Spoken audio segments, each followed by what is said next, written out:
il y a une sorte de mépris je vais dire, de la classe moyenne et des classes plus pauvres, et alors que ces gens-là veulent du changement et ils savent par quoi il faut commencer pour changer, pour que leur vie aille mieux.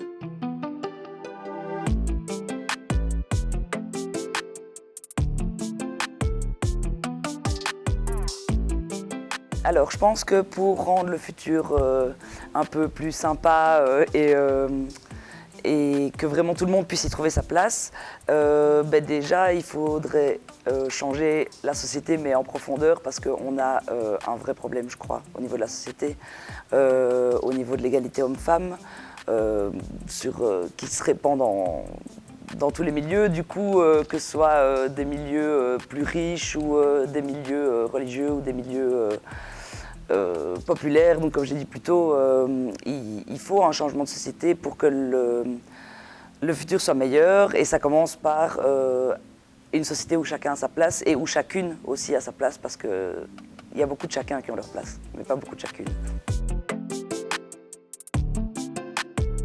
Pour moi, il ne peut pas y avoir de grands changements, de changements collectifs, sans que des changements individuels aient eu lieu. Et donc pour moi, les changements individuels peuvent paraître grands, mais voilà, à une autre échelle, c'est aussi des petits changements. Et déjà pouvoir se changer soi-même, c'est un beau pas vers un changement, vers une société qui nous plaît, qui est plus égalitaire, ou en tout cas plus équitable, et qui laisse de la place à tout le monde.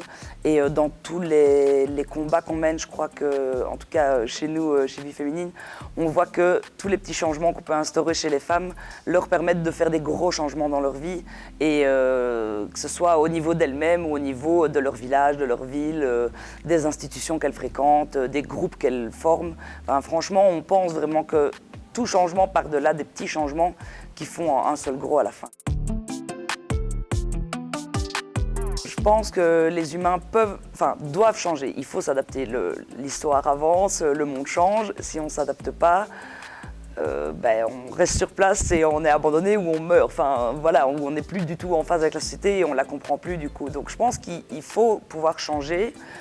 Mais comme on est dans une société où tout va très vite aussi, le changement fait peur parce que les gens ont l'impression que tout change très très très vite. Et donc,